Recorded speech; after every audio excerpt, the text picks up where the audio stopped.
All right, Gary, do you hear us then? Perfect, okay.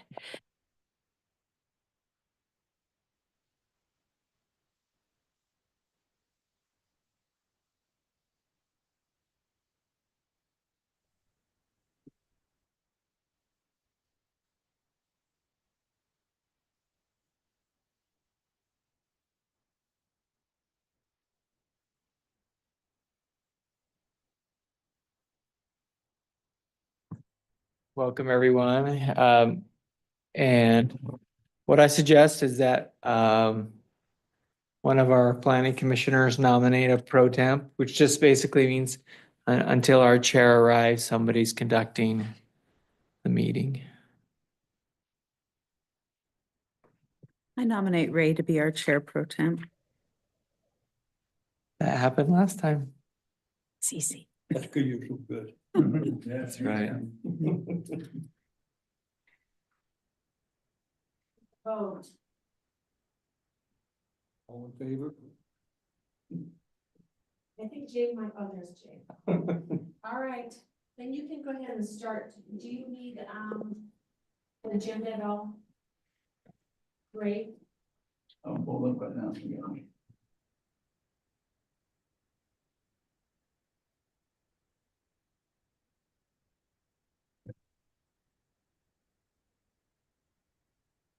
Okay. Okay, Everybody here is what we're saying. And it was, April 15th. April 15th work session, look over here. We'd like to start off by having Jake orient us on the items on the agenda. You want to take number one first, Jake, or do you want to reverse the order? Any? whatever order you suggest. I think it's okay in the order they're in on the agenda. Yeah, okay. You're going to take item one and give us your updated information that you feel we ought to be aware of. Okay, great. Having a little trouble here connecting to the internet. You didn't change the password, did you? They did something else. They did or they didn't? So I'm having troubles connecting this computer and we did the other day, but that one does because it's closer. So you might have to, I'm just gonna hotspot it if you'll do that, yeah, to see if that works for. okay. I'm fussy. It's only in here, I don't know. If it's something to do with this, right, but I don't want to disconnect.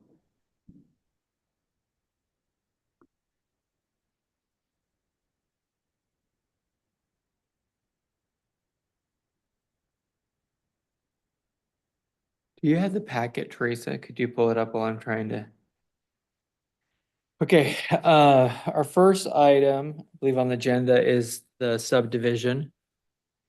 And this subdivision is approximately 15.6 acres. It's located about 350 west and 350 north. Includes 26 lots. And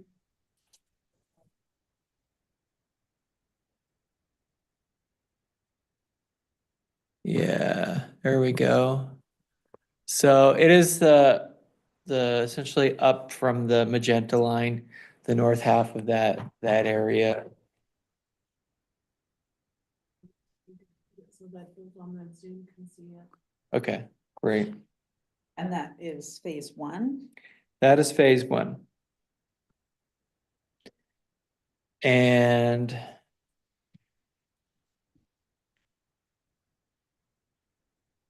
the subdivision is compatible with the general plan as we found last fall, the rezone. And the north half of the zoning is R110 and the south half is R112. And this subdivision is in the R110. So lots that are approximately 10,000 square feet or bigger.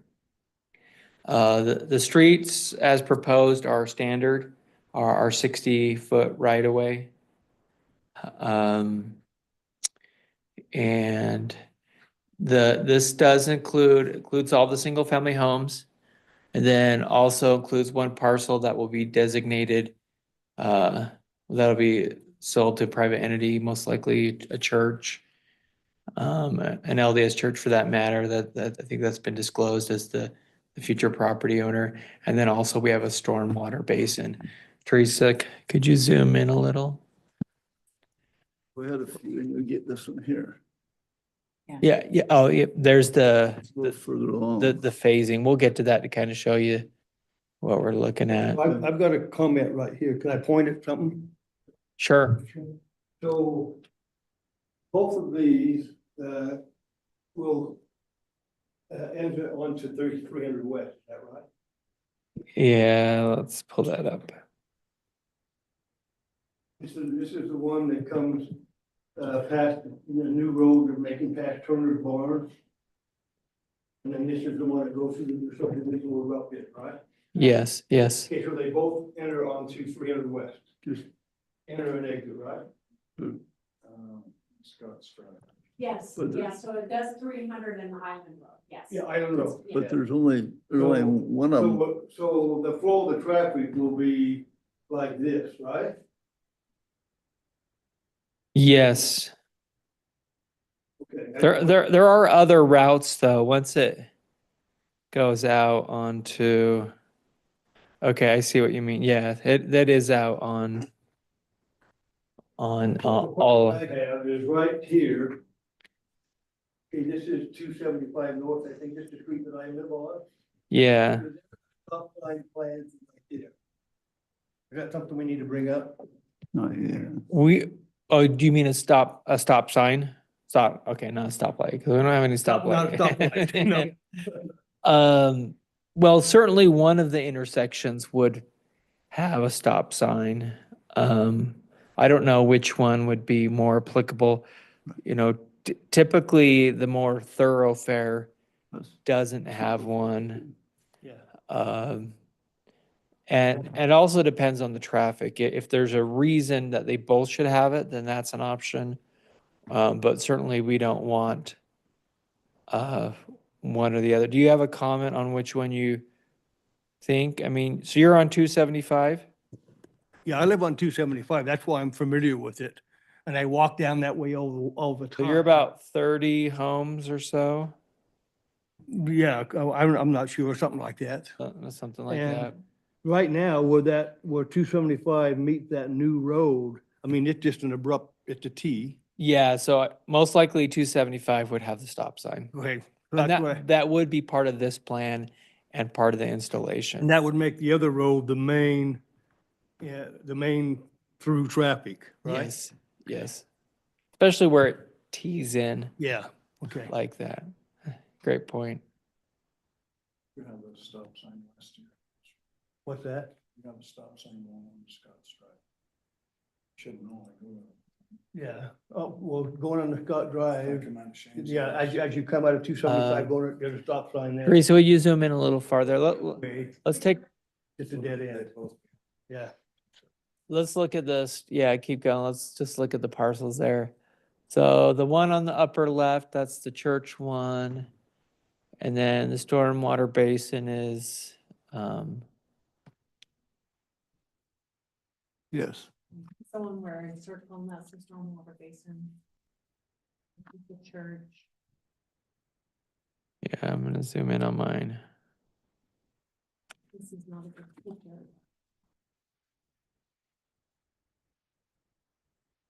Yeah, that's not a good resolution. Sorry.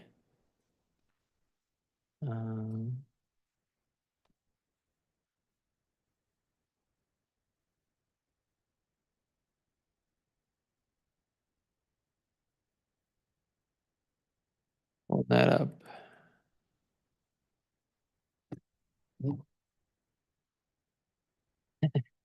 Yes, that's how it is. So read it to me, would you?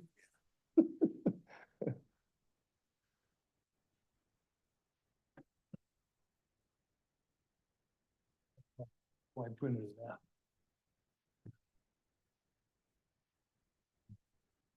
Yeah, so yeah, Teresa was hovering over the stormwater basin, which is actually there on the north. And then the church is the big piece right there.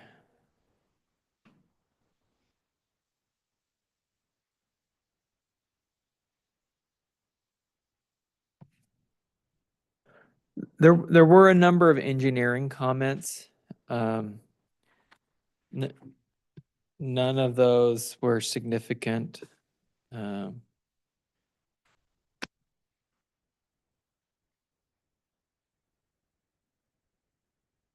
The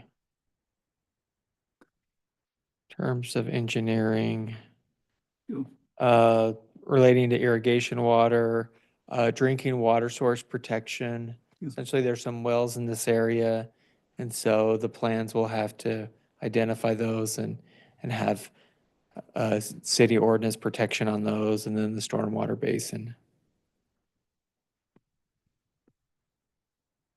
Ray, you had a comment or a Go to the question? next section, Okay, scroll up. Teresa's got it. A few of you. Want to go to page, the next group, keep going. Keep going, okay, well. Now, so you can see the right-hand side, so you can see the yes and no's on that. Okay, now go up. I wonder why there's one section that's left blank. I'm sorry, go down, wrong, go down. Go down. Right there, I wonder why that section there is left without a yes or a no, or. Okay, we do have the geotech report. I just wonder why that wasn't filled out, what we need to do on that section there. I'm just checking with the engineer on that. He didn't require a traffic study. Was this engineer put this together? I did. So I thought, this is yours. Yeah, that's mine. So, Yeah, and some of these aren't, some of those could have been NA. So yes, we have the geotechnical report. I know they've done the stormwater calculations because the engineer's been looking at. I just didn't see them. I know that they've been done. And then so, utility service agreements, those will come. And then the storm drainage agreements, that will come as well. so those are just basically items that have not been completed yet, that are in progress. Yes. Okay, that's fine. Yeah. And then if you go down further, go down to Matt's report, you were starting to talk about Matt's report. Yeah. Matt's report's down a little further. Go ahead and explain that, so me comment. Yeah, this might be good to pause here for a second. So a little confusing, but north is to the left. So so we're the blue area. This was something that they presented last year, so they are following their master plan in terms of subdivision. So I haven't seen anything out of the blue different. But it's good to look at that to kind of picturize everything in context. And the road that will be unique to Morgan and new is the main one through the middle. That one is going to have, that's the one with the trail on it. Is that right, Teresa? Yeah. Okay, yeah, so that, if you'll remember, we approved that cross section, which will have an 8-foot sidewalk on one side, which we're calling a trail, and then on the other side will be a 5-foot. So we've added that to our cross sections. Okay, we can continue. So here's the engineering report. These are all typical. This is stuff that you don't always see, but it's happening behind the street, behind the scenes. Irrigation ditches, pipes, fencing. So, the ADA ramp. I appreciate this material, and like I say, this is just preliminary. I Yeah, understand that this will be worked out as it goes along. yes, The only comment is just make sure we accomplish those things. that come Yes. from that. But yeah, they're in progress, and I understand that this is preliminary. and your role as the planning commission is to review this, and then make a recommendation. You can make a recommendation. Approval. Yes, thank you for correction. So your role is to approve the preliminary plat or not approve it. So you can approve as is, you can approve with changes. Anything that's been noted in the reports, we're gonna handle anyway. But you can add on those conditions. You can or you could table it, or you could say approve with these conditions. And then staff will give the final approval. And you'll remember from our subdivision ordinance that the land use authority is planning, legal, and engineering together. And then the mayor will sign the plat in terms of representing the city as well. And then Hey. all the utilities will look at it and provide their input, but they're not part of the land use authority that gives the final approval, even though their input is important and taken into consideration. Jake, before we leave the engineering report, a question on item number 6. Yeah, okay. Street names and house numbers will be assigned by the city and given to the developer prior to final plat submittal. But the engineer stated the proposed street layout makes this very challenging. What's happening there? Yeah, so that is something I've talked with Matt about. It's kind of how the streets come in. So 350 West comes in and then it curves. And then we've got on the phase 1 of the improvements I'm looking at, we've got Street B and Street A. So I think we're not exactly sure how the numbering is getting. This is not a Brigham Young grid in terms of Yeah. street. So that's what he's referring to Yeah. is how the street numbering. I mean, is it something that's it's not insurmountable, or it's something that you just work through, or do we need a design change?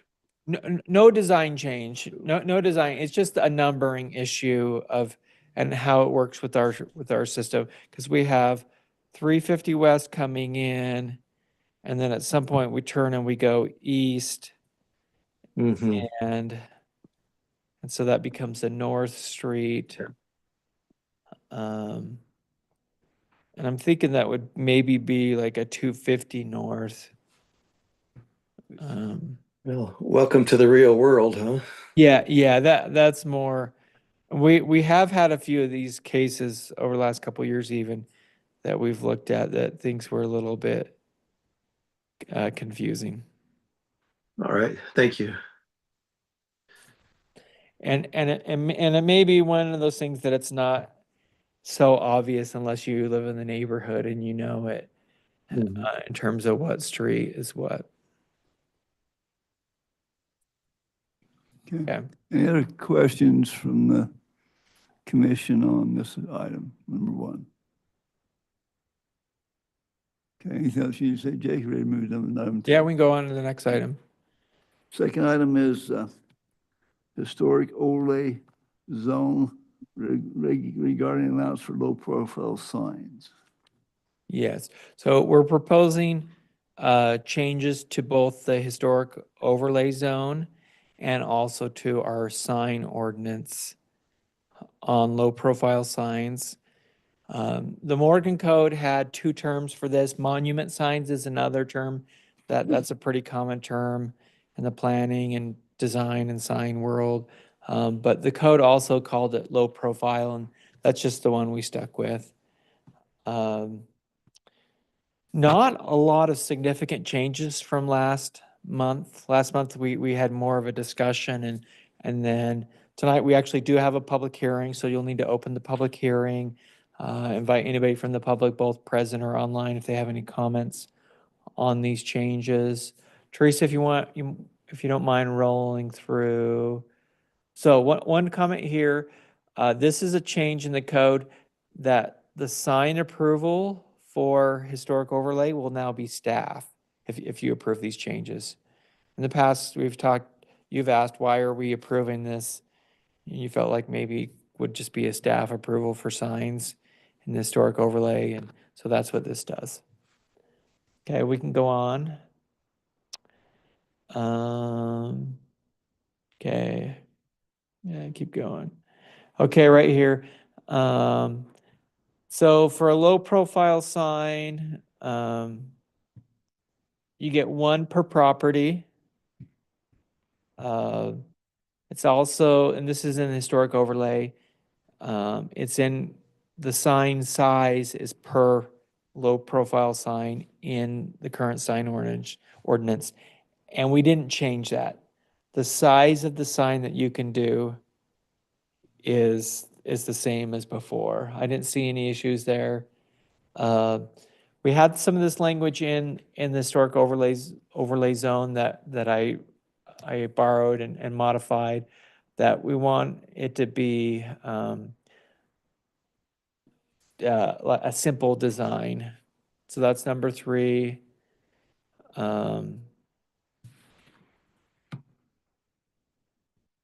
And then number 4, the sign must be simple in design and placed in a location which does not impede future development.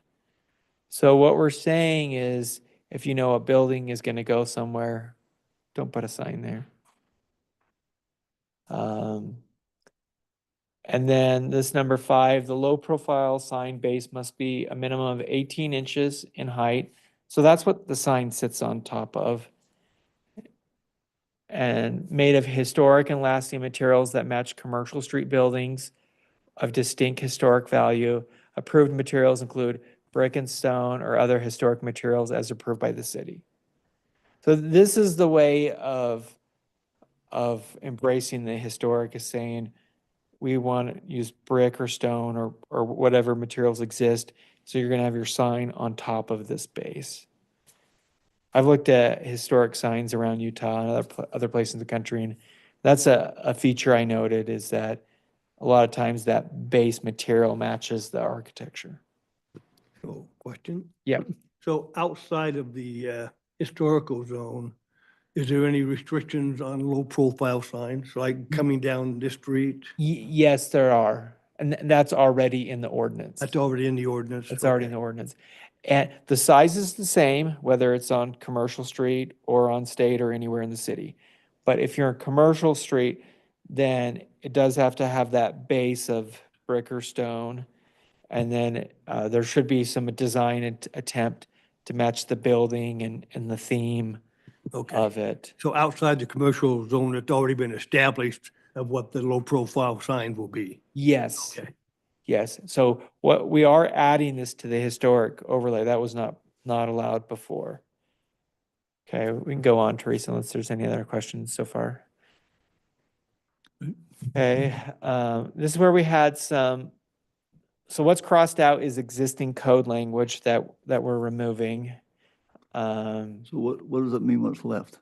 So pole mounted is inappropriate and not allowed It doesn't say that there. in historic.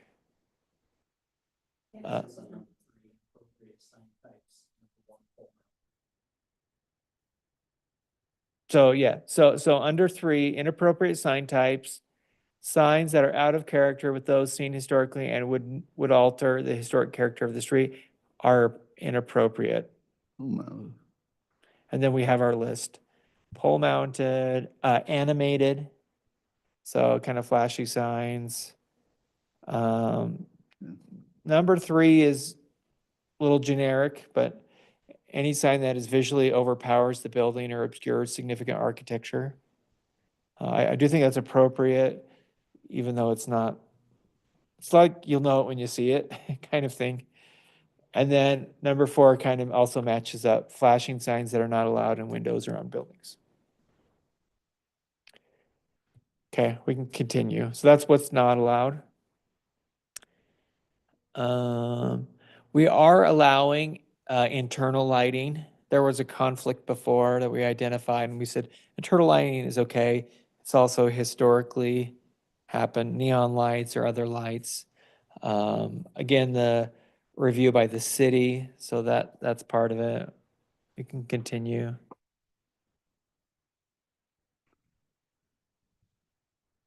Also, again, the same internal lighting, and just that it's subtle.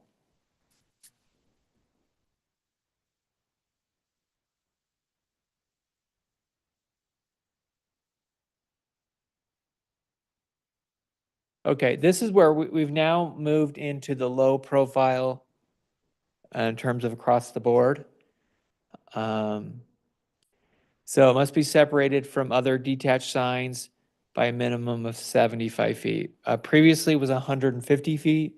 And not all of our commercial lots are that big. There are some that get down to 70, 80 feet. And I think that was appropriate to reduce that, cut that in half. And continue. Okay.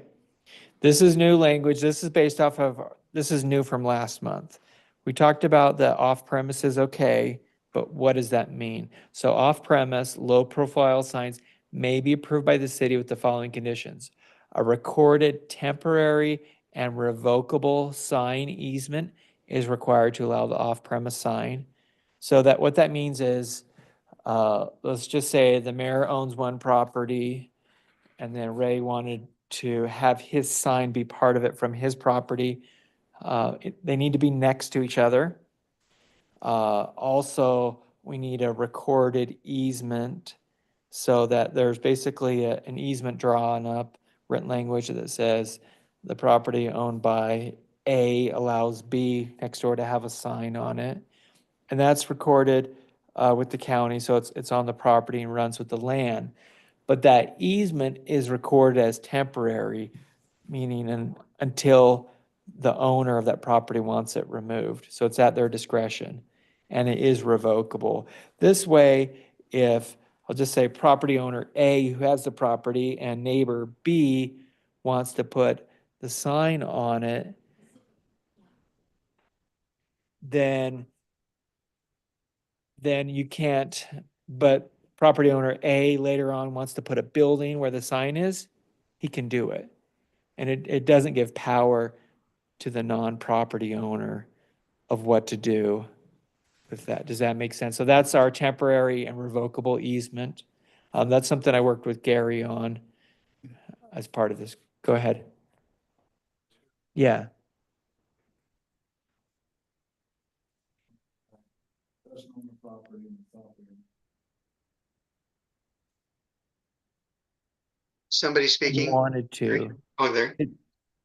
Gary, did you have something on that? No, I just wondered who was speaking and then what the question was. The mayor was speaking and he asked regarding item 4.2, so number 2 underneath.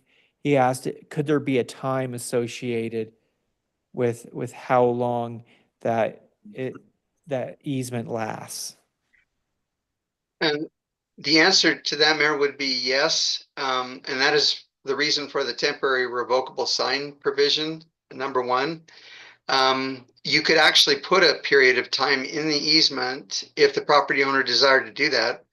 But either way, they will have to have a temporary or revocable provision in the easement, which allows them to remove the sign. And I think that's significant because one of the biggest problems that we have with off-premise signs is that, you'll have a farmland or something and somebody will say, okay, we'll let you locate on my farmland. And especially when it comes to billboards, which is the ultimate off-premise sign, that those billboard provisions, easements that they get actually go forever. And the only one that can revoke that is the billboard company itself. And so you have a very nice commercial center there, and sometimes you'll see a billboard right in the middle of it. And that's exactly what's happened, is that your off-premise sign, it was never anticipated how that property would develop. And so this is a good provision. And yes, you can put a time period in there. Thank you. Okay, number 3, only one low profile sign per property. Kind of avoid cluttering.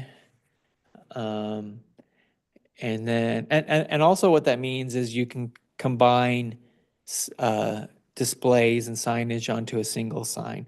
So if 3 property owners, A, B, and C, B's in the middle, B could have one sign and show all 3 properties, but it would be on a single sign. And then it does need to be adjacent and within 250 feet is what we're proposing. That way it's not, you're not necessarily advertising for across town or whatever. There might be a question, we haven't really dived in. I guess we do have a section on electronic signs, so that's that's covered under electronic, so that was a question kind of I had. But we can move on. Wait, Yeah. hold on. Aaron, you have a question? Uh, 75 feet, I've been trying to kick that out of my mind. Our current commercial street, where the current businesses are, a lot of those property are less than 75 feet. And I understand they're probably not gonna put a monument sign out there, but tell them to put the little A-frame type signs out there. Will this prohibit two adjoining businesses from putting an A-frame sign, or is that something totally different? So do you mean the A-frame like a temporary, Yeah, like you, yeah. yeah, that's a That's a completely, separate deal, okay. completely different category. But I thought, wanted to clarify. Yeah, you that. do have a point that if there are, two properties that are only 50 feet wide, then, and they got there first and you got there second, then you wouldn't be able to put a sign I in. don't see that in the unincorporated, there it's not built up, just in the current area where we have current businesses. Okay, And they're close enough to the front property line, they can't put a monument sign up anyway, so I think Yeah. we're okay. and that number could always be adjusted if that seemed to be a problem. And just for clarification, what is the thinking here in the historic district? Is it intended that somebody would mount a sign to their building? Yeah, when, Or so signs on buildings is different. is different? Okay. It is, So I can see how this would apply to something like the hotel, but as far as the other businesses on commercial Probably street, not. how does it apply to them? they probably would not use it. Okay. They can do their blade sign that comes out, they can do their building sign, a window sign. And how does it relate to like the wayfinding sign that's currently on the corner of Commercial Street and State Street? Yeah, it really is a non-conforming sign. Well, the historical district sign is non-conforming as well, Yeah, but it looks good. so, And it's there. yeah. I don't know what else to tell you that it's non-conforming. Okay, Any other questions on the sign ordinance from the commission? Anything else you want to bring up, Jake? yeah, no, I think we're good there.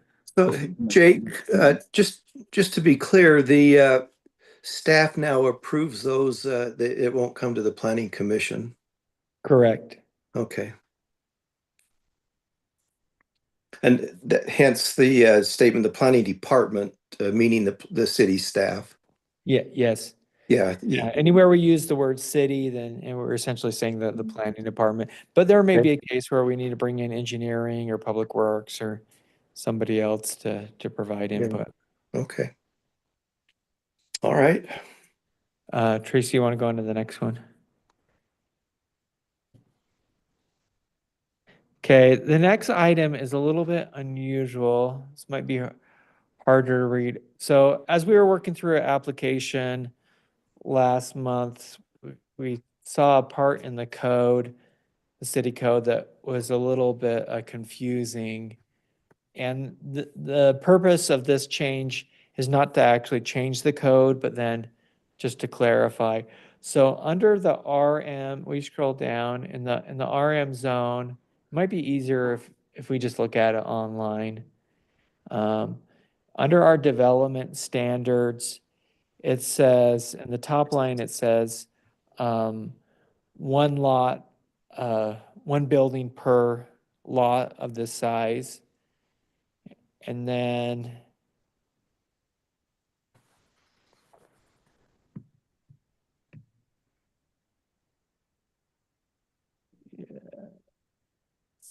zoning.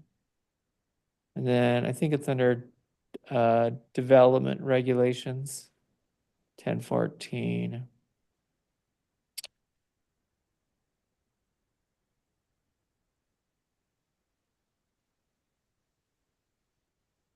Okay, so right here, if you scroll up just a little bit, we'll go up and then we'll come back down in a second.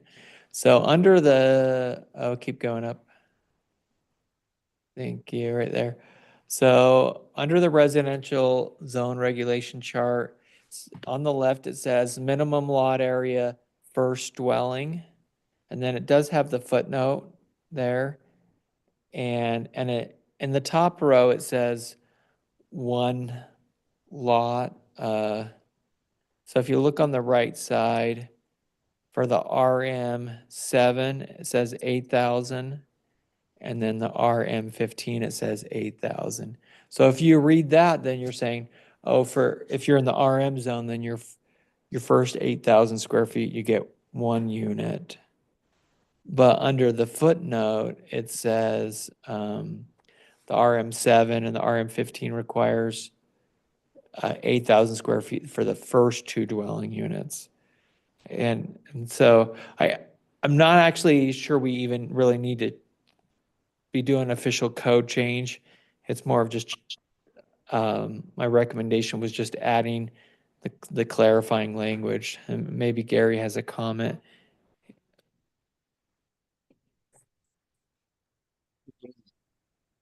Gary, can you still see it?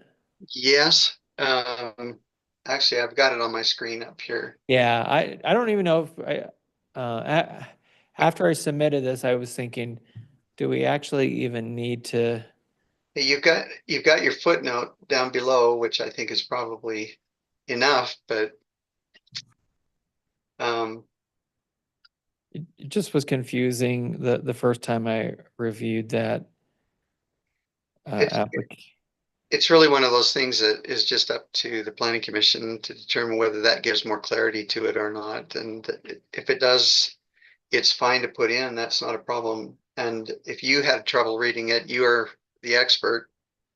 And it might not be a bad idea for some clarification if you didn't understand it when you first looked at it, so. So, yeah, my only recommendation was adding this language that says except RM7 and RM15, and then the footnote is there. So, Teresa, if you'll go back to the report, the PDF.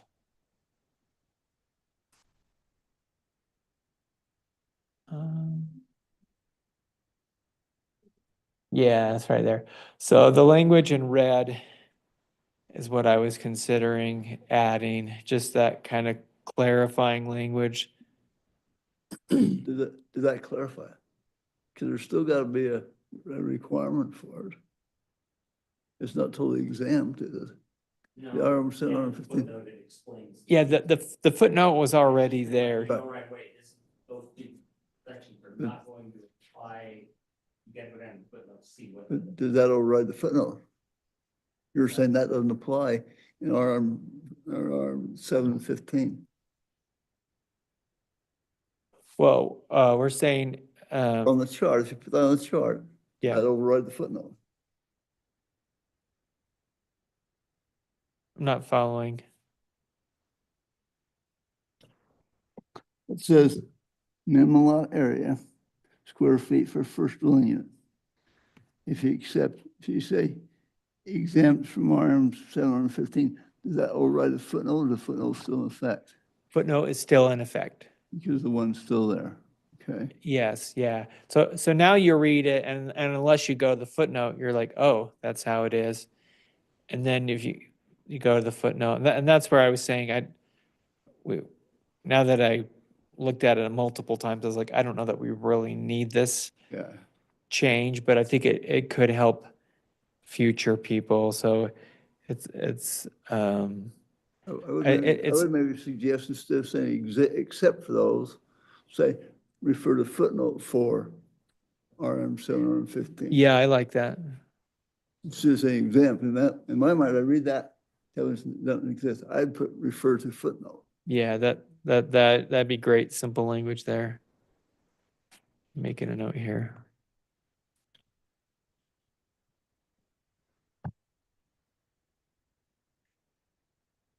Okay. Because what you're meaning is not to accept it, but what you're meaning is to subject to footnote 1, RM7 and RM15. This section applies to them, but subject to footnote 1, right? Yes. That's what you're meaning to say. Yeah. So I think Ray's language would clarify that a little bit. Okay. Gary, maybe this is a training opportunity for us.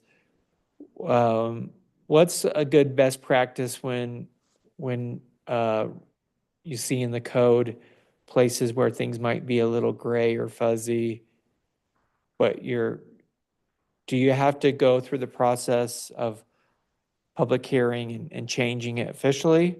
Or can you just clarify language and still be, following the nature or black and white of the code, but you've made some grammatical changes. Yeah, that's a really good question.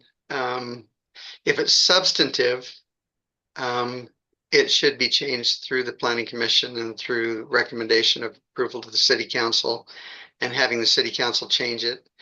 If it's not substantive, it's just for example, a typo or an error or a clarification. You can, especially in tables, you can just add language that would clarify, as long as it's not a substantive change. So if it's just a technical change, for example, you're changing what it already says is subject to footnote 1. And so you're just clarifying that it means subject to footnote 1. Yeah, we're just So, calling attention. Make sure you look at footnote 1 right. if you're interested in those two zones. So you could even put, I mean, what would be easy is just see footnote 1 and Sure. See footnote 1 for RM7, RM15. Okay. make it that And easy. and for tonight, is your recommendation that the planning commission still make this recommendation and it go to council, or that we just go ahead and make that change and this item doesn't actually need to move on because it is not of substantial nature, but just more clarifying the code? Yeah, I think on this one, you could, if you were just to make it as simple as see footnote 1, to bring it to their attention, that would be fine. Okay. Yeah, I don't think you need to take that to the council. I Okay. don't think, That's been helpful. yeah. Does that make Uh, sense to everybody, or Yeah. are there any questions on that? Okay, Thank you. That's thank you. helpful. Okay, so that's our three main items, and then our fourth item is naming the plaza and the alley as part of the project. I don't know that tonight necessarily will nail down exact name, but more of a brainstorming session. Teresa, I could bring up the design, maybe people want to see that. And I've got the internet working at least on. I couldn't get on to record it, but IT just fixed it, so I don't know if you can get on it now. Yeah, I can. Can you send me the link? Is that Teresa talking actually? Is her mic on? Yes. Yeah, Okay. so we had a problem with the internet here in the office, so I've been trying to get IT to fix it, and they finally did, so. Let's see. Where do I want to? They told you to turn it off and turn it back on again, right? Yes, they did, and I, kind of hard to do when people are on. Sounds like we should hire Gary for IT. Unplug it. Don't Okay. If you ever interview for an IT job, you know the answer. They changed this program around on Zoom, but I sent it to you yesterday in the group too. Oh, okay. I'll pull it up there. Sorry.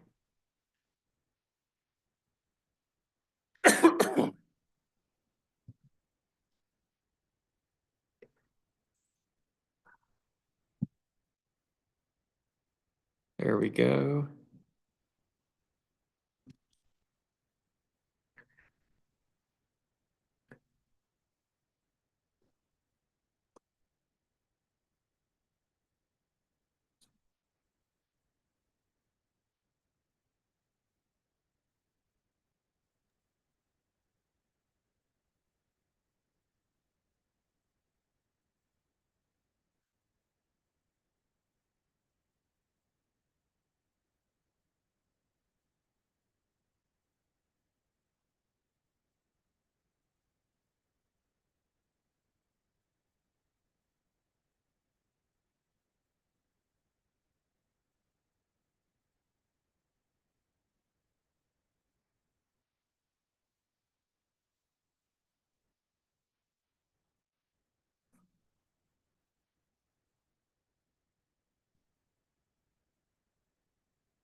we go.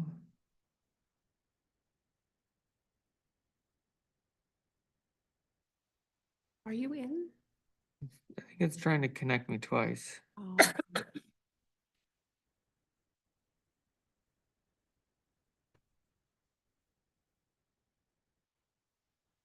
Okay.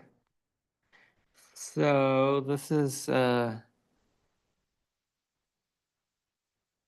this project is being bid out now. It closes at the end of the month. And we'll start construction shortly thereafter. There's one of the renderings there of the plaza. So we'll have a synthetic turf area with a shade sail on top.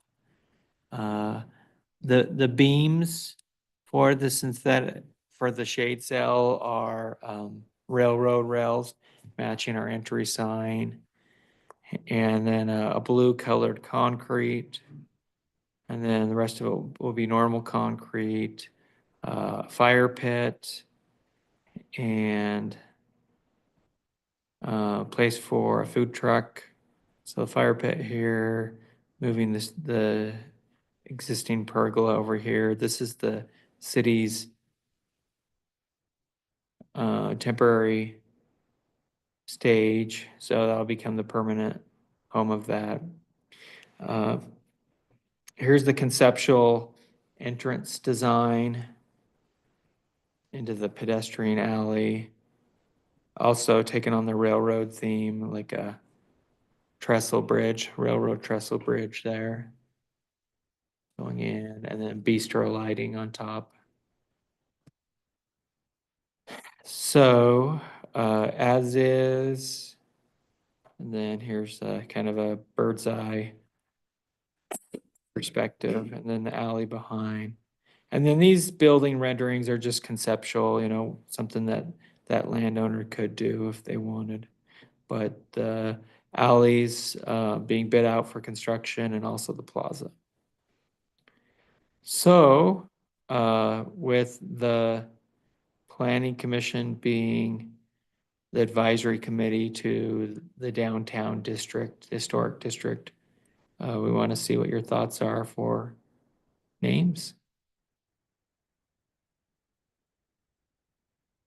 We have, approximately 10 minutes, and then this can be also an item on our agenda as part of the main meeting.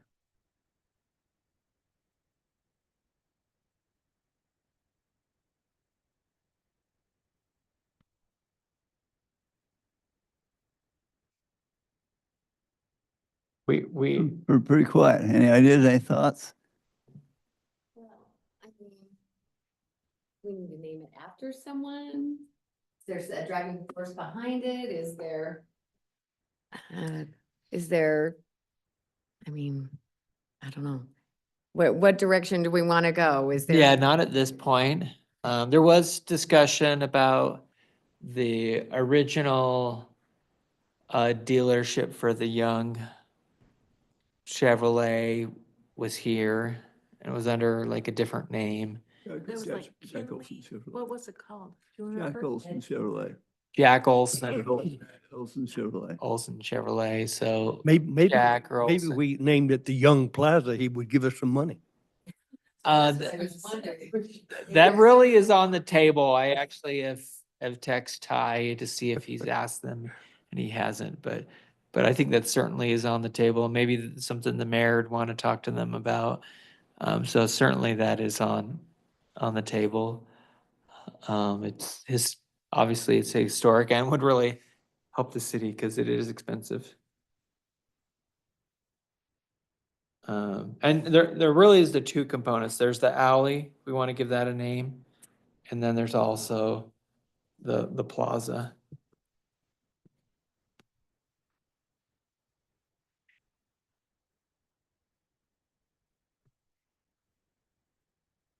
Mayor, do you have some suggestions? I'm not supposed to say. Have all kinds of ideas. I mean, it could be as simple as Morgan City Plaza. I mean, Yeah, that's very simple, but I mean, it is what it is. Yeah, Morgan Historic Plaza. That is very clear, but it also seems like a missed opportunity to do something a little more creative, a little more fun. Does the city want to stick with the railroad theme? I mean, do they want like Whistle Stop Plaza or Trackside Hey, Plaza or something like that? She's. Junction, the junction is a great idea. Crossroads. Union Pacific Plaza. Iron Horse, would they give us some money if we called it Union Pacific? I like the Iron Horse. I mean, I think we have continued with the, Yeah, with the railroad theme. Stations, I like that. That's not What did you bad. say, Dave? many stations. Yeah. Heritage Plaza. Silver Rail Plaza, looking at my ideas. Commercial Square, Morgan Commons. That's pretty cool, simple. Sometimes simple is best. Yeah. Not to take up your Oh, here, let me have you. I just had a thought that's been on my mind is when you go into the alley, if we could have, like we have on Mickelson Mile where they change the signs, if we could have historic pictures along the walls there, as you go through the plaza, you can view what it used to be. Yeah, Just, we could do just a that. thought. I know a group who'd be happy to help you find those pictures. That would be great.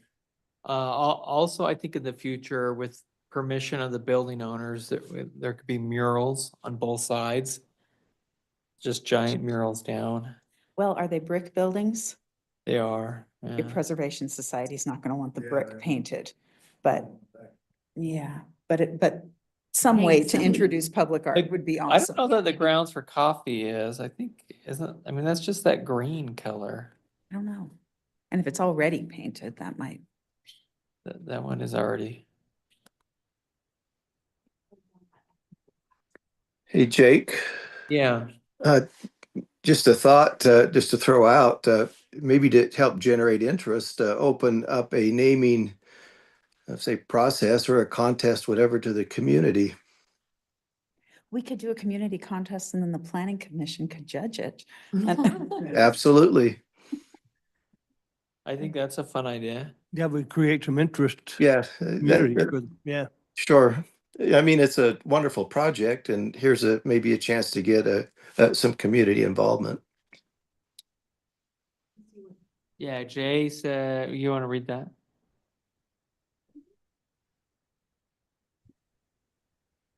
I was just Googling railroad slang terms since she brought up railroad things and I was trying to connect some dots. There wasn't any that really jumped out at me, but I thought roll by was interesting because maybe the people passing through are kind of just rolling by and there is some tie to the railroad, but I like the idea of the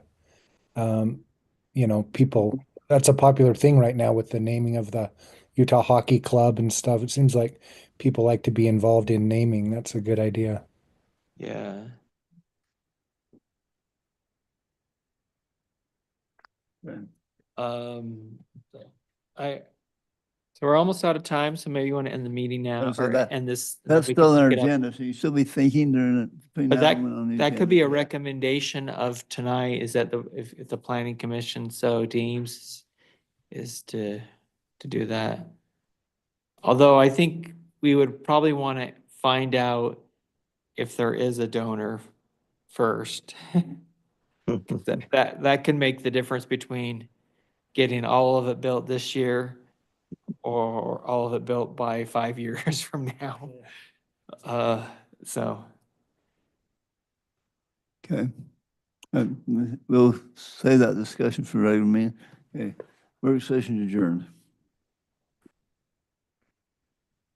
Teresa, do you want to admit me? Okay, And I then, didn't know if that was the second time or. not. yeah, so I'm gonna switch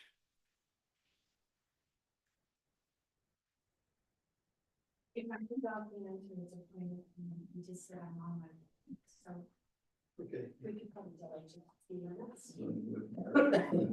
This is the house. We had, something that you had to do this. And. So, yeah, so Nathan will be here in just a few minutes. Okay.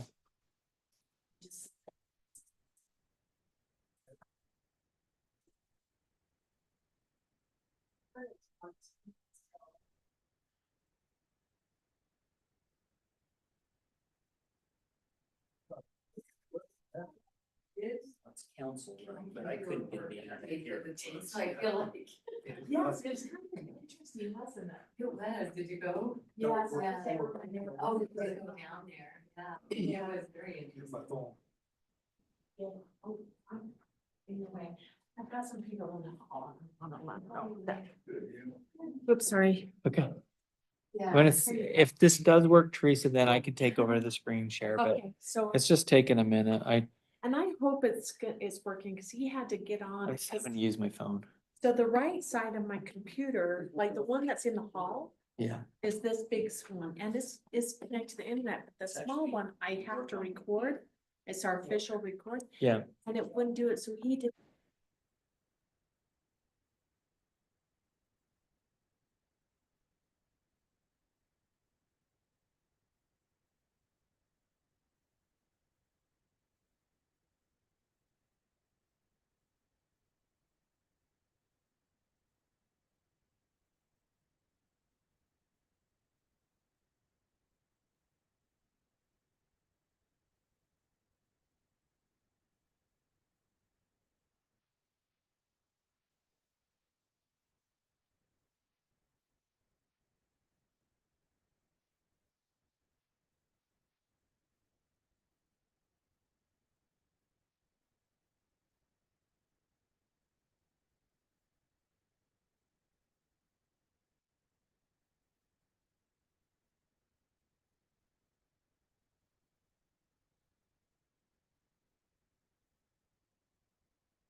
All right, we'll go ahead and get started with tonight's Planning Commission meeting. Tonight is Tuesday, April 15th.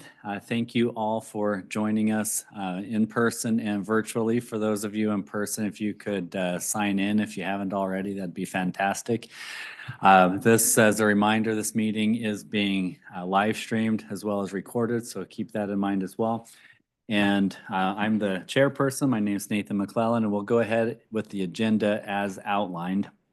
So the first thing on our agenda is to review the minutes from last month's meeting. So this is from March 18th. I'd like to entertain a motion to approve those minutes. If everyone's had a chance to read through those and see if those are accurate or if there's any revisions, let's propose those now. Otherwise, let's accept the minutes. I'll make the motion that we approve them as they are currently existing. Thank you. Is there a second on the motion? All in favor?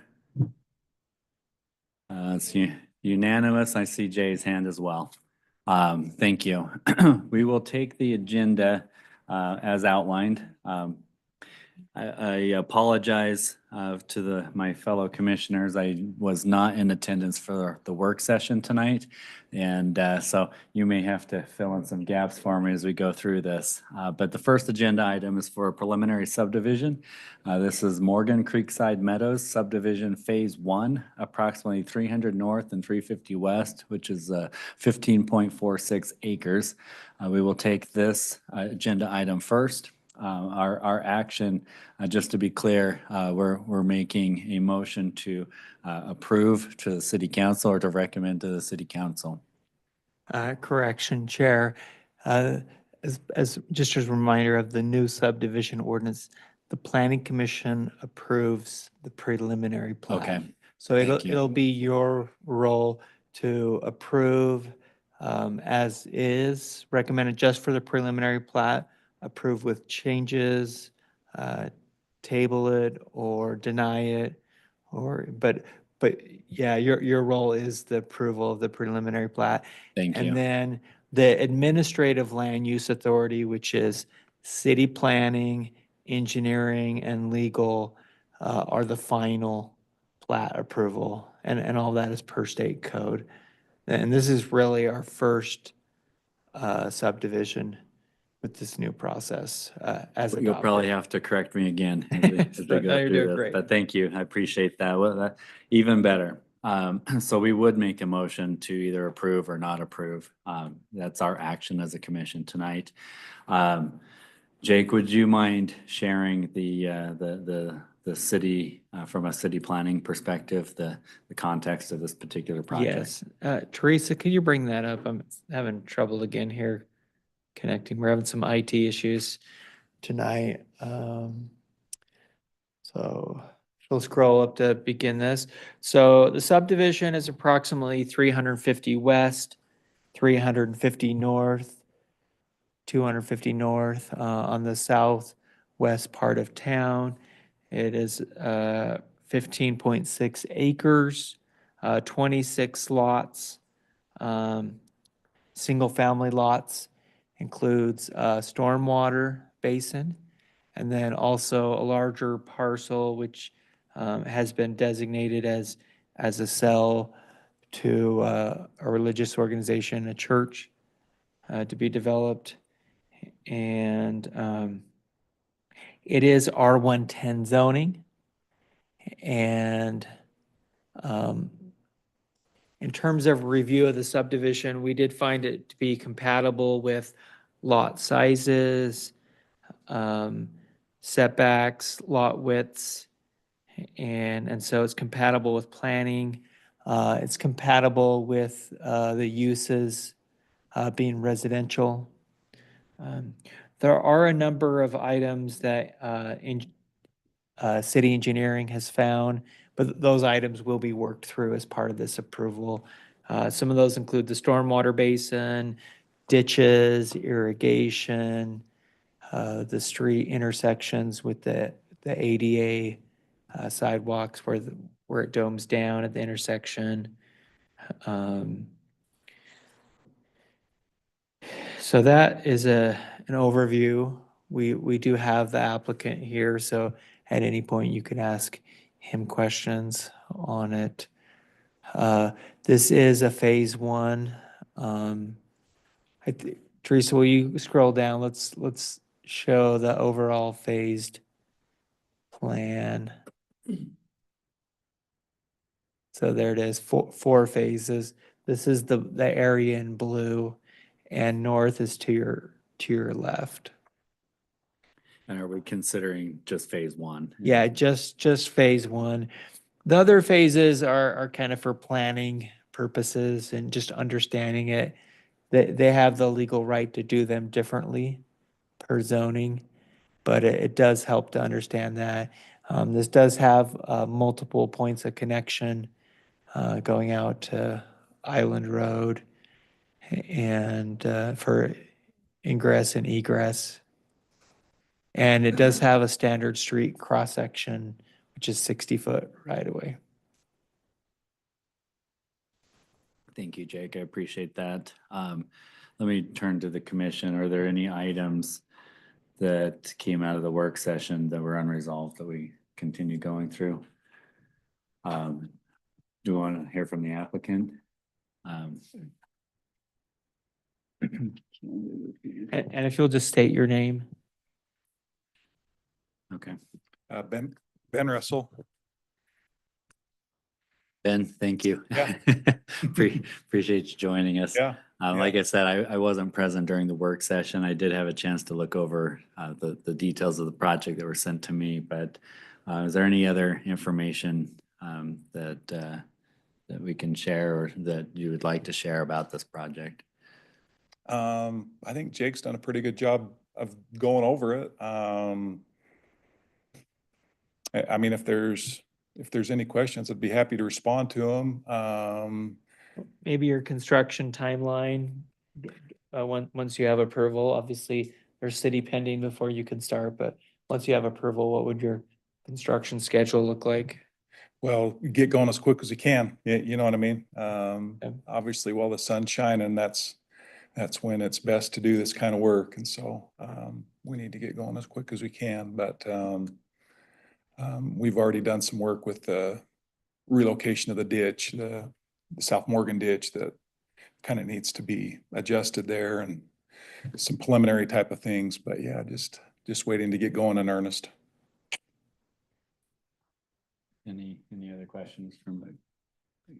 All right, thank you, Mr. Russell. Appreciate it. If we're ready for a motion, I'll entertain that at this time.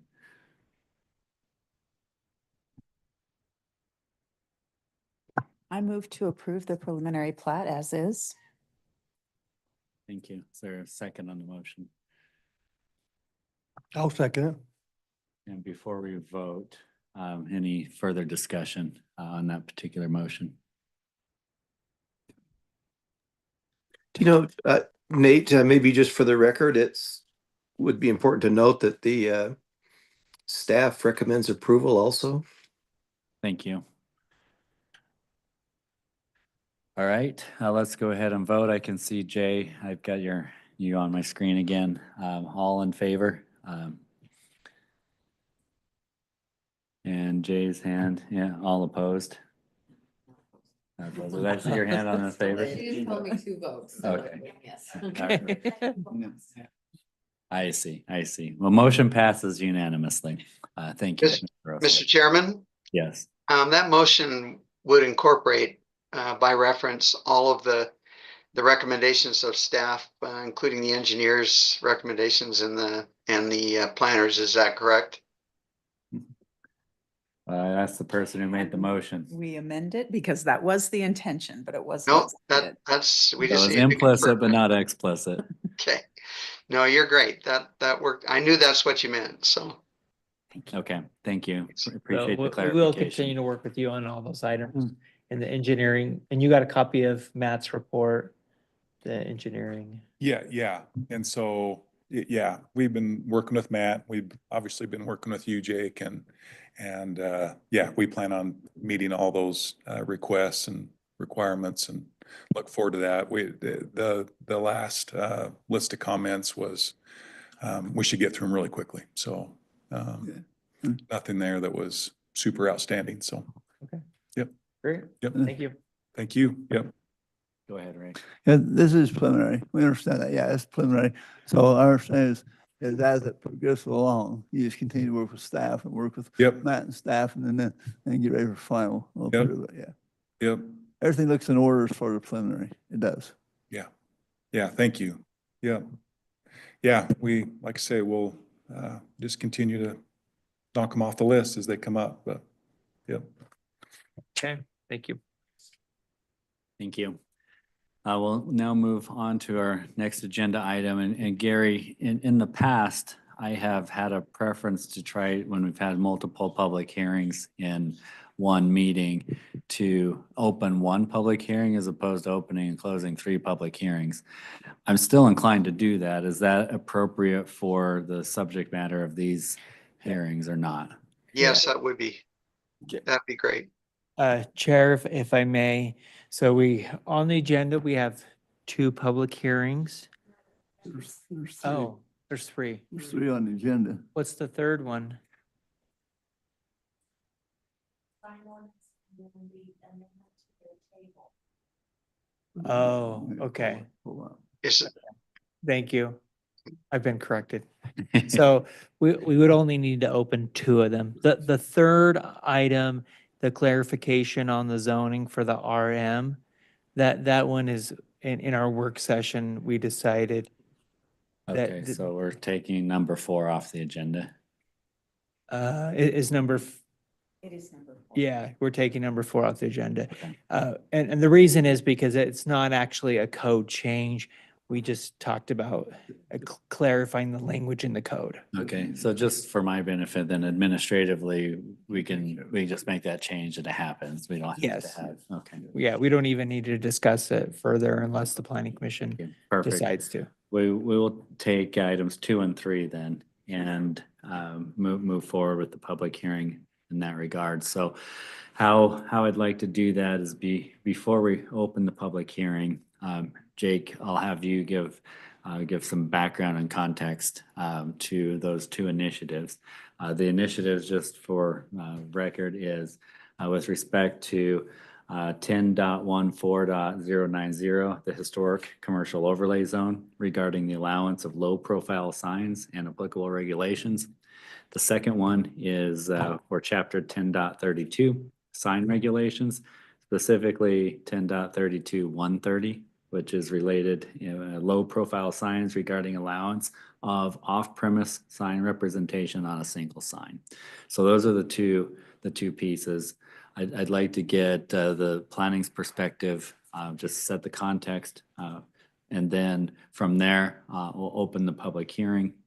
Anyone that wishes to share, I don't know if we've had anyone join online, but anyone that wishes to share is welcome to have the floor. Try to keep the comments brief, 2 to 3 minutes, and then we'll close the public hearing. We'll discuss it as a commission, anything else that we want to consider, and then we'll vote. That's how I'd like to proceed. So Jake, if you want to start us off. Yeah, that'd be great. thank you, Chair. So we did discuss this in the work session, pretty good detail. So, but I will go over the highlights of it all. Teresa, if you'll scroll down just a little bit. Okay. The first item is the historic commercial overlay zone. As part of this, we are recommending that staff do the approvals for signs in the historic overlay district. That's currently the planning commission approves those, but based on our past discussion, we're recommending this change. It felt like each time it was a quote, "Mother, may I," when we brought it to you. And so at your request, we're making this change. If you'll continue on, please. And then, so as part of the historic overlay zone, we would now be adding low profile signs. The Morgan Code had both the term monument sign and low profile sign. They're the same thing. We're sticking with the term low profile sign, although monument is certainly acceptable in professional terms. Is that used in the code? elsewhere? It is used in a couple other places. Wherever I could, I changed it in the two ordinances we're adjusting Okay. to be consistent. This is new language in the historic overlay zone. So we're now permitting a low profile sign. These are the conditions for it. One sign per property. The size dimensions are per the city code, per the sign ordinance. So we're not changing the size of the sign permitted. That number 3 and 4 go together. That is that it's a simple design for the low profile sign, and it matches the architecture in the building, is compatible there. And then number 5 is where this is a unique component, especially for the historic zone. It would need to have a base of 18 inches in height at a minimum, and that base would need to be made of brick or stone or another material compatible with the historic overlay, with the buildings on Commercial Street, the historic overlay zone.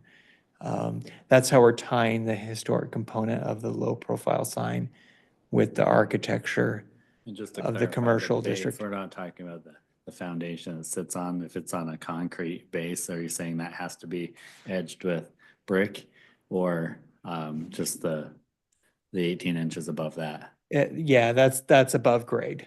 Okay. So, but below it would be whatever, the structural engineer says it needs to be. Okay, but anything above grade up to 18 inches? Yes. Be faced? Yes. Okay. Yeah. And so that's how it ties in historically. We can move on. Okay, so number 3 has a list of inappropriate signs, and we're moving freestanding because a low profile sign is freestanding, and we're also removing monument, which is essentially the same thing as low profile. And then existing signs that are still inappropriate or not allowed are pole mounted, animated, and then number 4, any sign that's visually overpowers the building, and then number 4, flashing signs as well.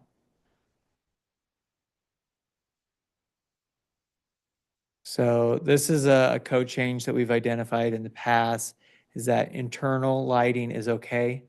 That there are historic cases of that.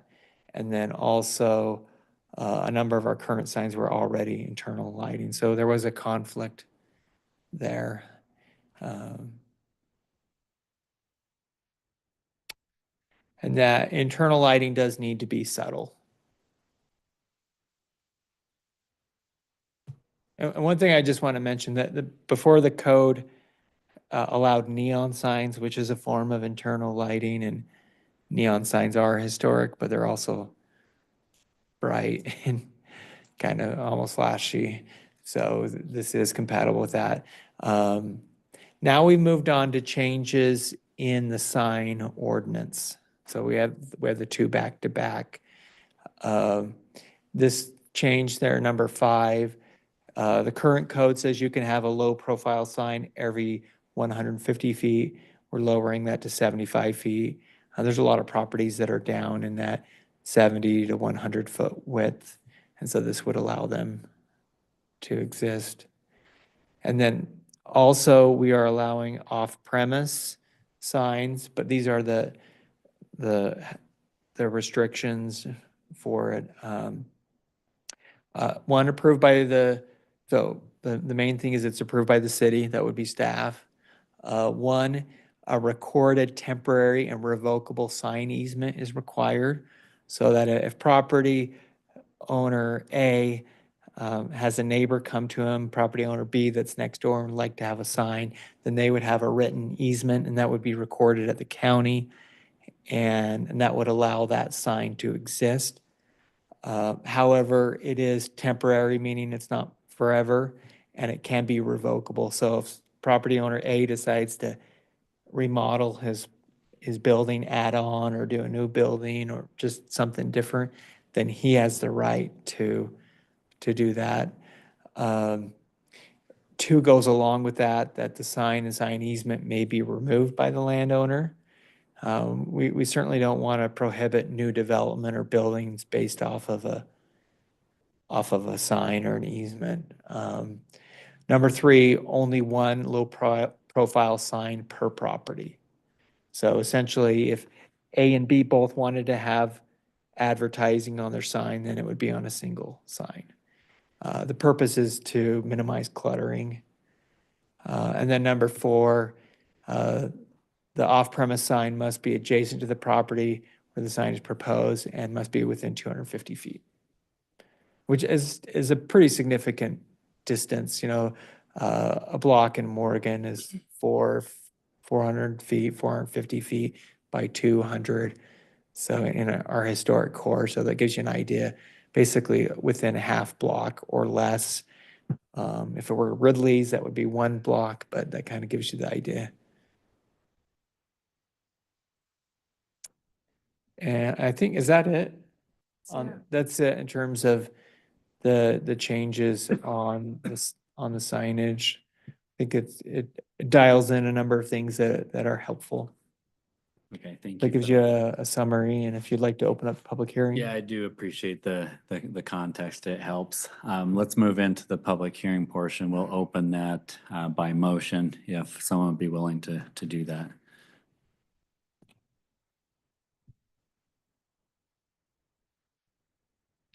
Go ahead, Ray. I move we open the public hearing for 2 items, item 2 and item 3 on the agenda.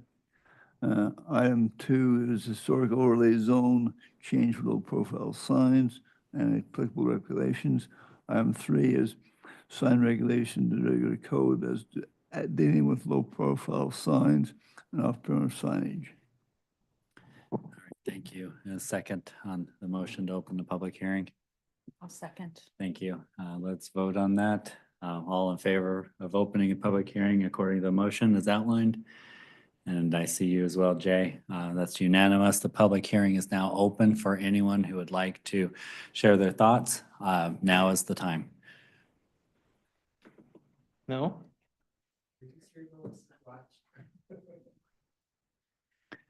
See. Mr. Chair, I don't You're have only anything public, in you gotta mind. give us a comment. Come on. Well, okay, tell us you hate it. And what were you saying? Teresa? We've had no request to be online for the open. Okay, because I wasn't sure if we had one citizen. I didn't recognize the name, but okay, so I am not seeing any input from the public. At this point, I'll entertain a motion to close the public hearing. I move to close the public hearing. All right, thank you. Is there a second? I second it. Under duress. No, strike that. All right, let's vote on closing the public hearing. All in favor? And Jay, I've got you as well. It's unanimous. The public hearing is now closed.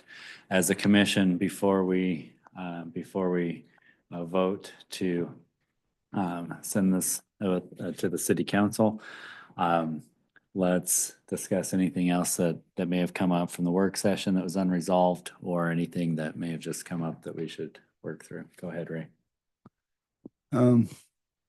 Last meeting, we discussed this in pretty good detail and had a lot of pros and cons and thoughts back and forth, and we gave the opportunity to the staff to sort that through that. And I'd like to compliment the staff on what they did, Gary and Jake and Teresa and whoever was involved in sorting through our discussion last time. I think they've done an admirable job. I think it was well done. Well, thank you for sharing that. The issue of the easement and the temporary, that took Yeah, that was nice to have that extra meeting and month to figure that out. Talked to Gary last week, and we worked through kind of that legal way of how to do it. Teresa, will you put the language back up on the screen? There was one part that you might have touched on during the work session. I just wanted to circle back to it. I was right towards the, it was on the historic, yes. Okay, hold on. At least I think it was. Stop right there. Go down a little bit more. That's not the one I was, it was related to the nature of the lighting, the animation, the flashing lights, that. Oh, yeah. Right there. No. And the question was, as far as official signage, I just wanted to clarify, or if it has been clarified somewhere in here, things like having an open sign that's blinking on and off that they're open. If that would actually be a violation of this ordinance, in this context. I was actually wondering the same thing myself, and it sounds to me like in reading it that it would, because there is something specifically about not having flashing signs in windows. That's true. There's something in the code already. I can't remember what's that. Yeah, Doesn't I, prohibit it. part of that could be the size of it, the little open sign. I wouldn't consider that, bright and flashing and all that, I guess interpretation compared to a big sign. And I wouldn't either. I just want to make sure that we're not prohibiting something that's actually useful for both customers and the shop owners.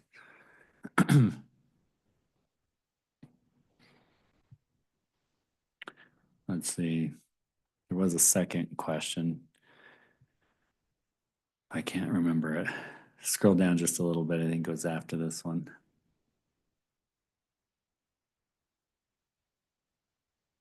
This actually gets into the sign. Maybe it was Sign maybe it was above it then Okay. by default. Well, I do want to mention this, just, Stop right there. So, Go ahead. while we're talking of Take signs, first. I don't want to derail this point, but I'm going to take a closer look at our pole signs and come back to you with something on that. Because I do kind of think our pole signs in general do allow for really large signs. So I'll come back. It has nothing to do with what's on the table, Mhm. but I want to come back to that. So just wanted to mention that. That's something I've been looking into is scroll slightly, Teresa. I don't want us to be a city of large pole signs, Okay. A little more. billboards kind of thing. I think right there's what you're talking about, Nate. Yeah. Yeah. That 2, 3, and 4. Yep. That covers what your first question. Yes. Oh, the other thought that I had is animated signs. So any type of digital sign, is that what we're talking about here by animated? Yes, that is true. So- Digital signs would not be allowed in the historic Okay. overlay district. I'm just wondering, and I understand that. And in a traditional type of digital sign that's kind of in your face, that makes sense. It's possible to have a digital sign that could comply, with if it's not flashing, if it's something that maybe you're changing infrequently, and the color palette's historical. I'm just wondering if this is something in the future that would come back, or we need to look at again, or and I'm comfortable either way. I just want to bring it up. If this is if it's future proofed, to what extent it can be.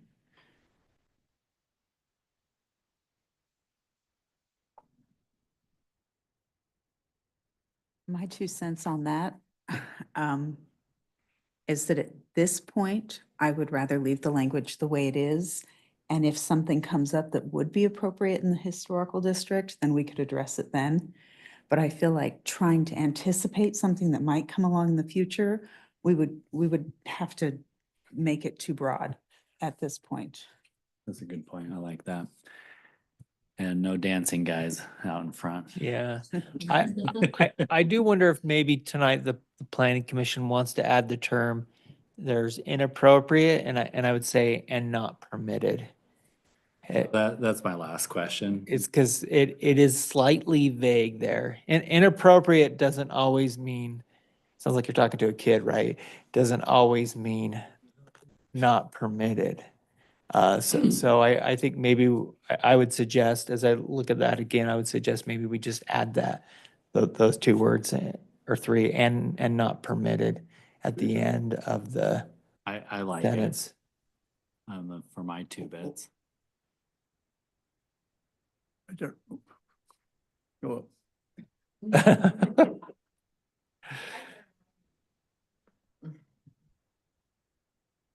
Yeah, yeah, right there. He's talking about changing number 3, that verbiage right there. 3.1. Yeah, Inappropriate. 3-1. Well, I just threw, yeah, 3 and 1. So making it Unpermitted. explicitly not permitted. Yeah. So, which I'm personally comfortable with that change. I do have a question though in general, and maybe it was on the next section where it says these types of signs are prohibited. And maybe it was this part, but my question is, if we're explicitly calling out what's not, or what's prohibited, does that mean by default anything else is permitted? Because only those 4 things are prohibited? Well, so in planning, you have what is permitted, which is called out. Then sometimes you will have not permitted. And then there is the interpretation of what is there in between. Okay, because I just don't want to box ourselves into a hole. or I think whatever where phrase goes. we specifically call out the signs that are permitted, that we're essentially covering both bases by what's permitted and what's not permitted. These for sure are, these for sure aren't. There's a lot in between the.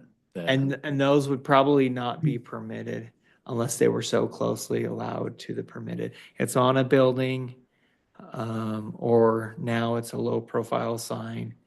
And that's real, or it's a temporary, putting out an A-frame or chalking up something or something like that.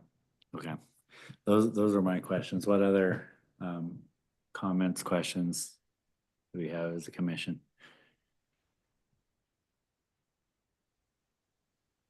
Ready for the motion? Let's do it then. Let's take action. Who wants to get this started for us?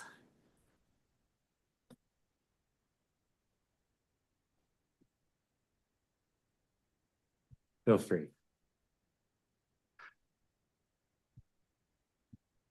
I move that on M2 historic overlay zone on 10.1409 regarding orders of low profile signs applicable regulations. We approve it as written with the additions talked about for inappropriate signs, that verbiage that Jake mentioned. I move we accept it with that verbiage change. Thank you for that motion. Ray, do we have a second on the motion? Appreciate that. Before voting, any further discussion on the motion?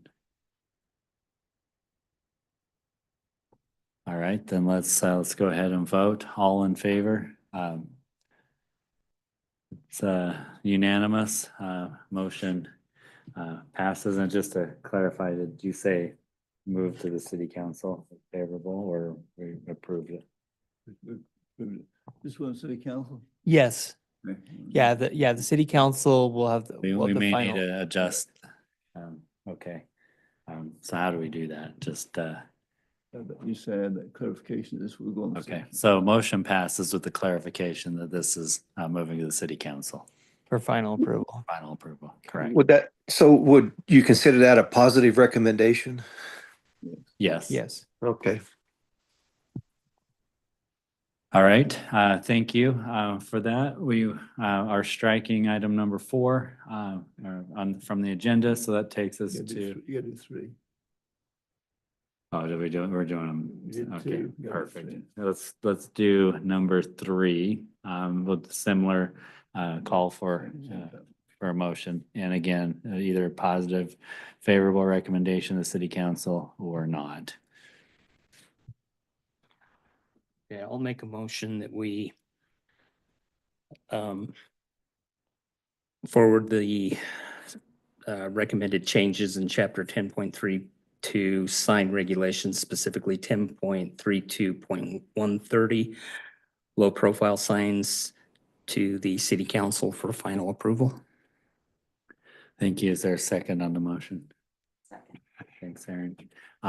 Any discussion before voting? And let's vote. All in favor? And I've got you, Jay. That's unanimous. Motion passes. It's in the favorable recommendation to the city council for final approval. Now, we will move to item number 5 on the agenda. Item number 4 has been removed. So this is kind of like dessert because it's the naming of the downtown city plaza. So I don't know if this came up in the work session, but I know we spent some time last month going through this, which was exciting and fun and to see these things happening in the city.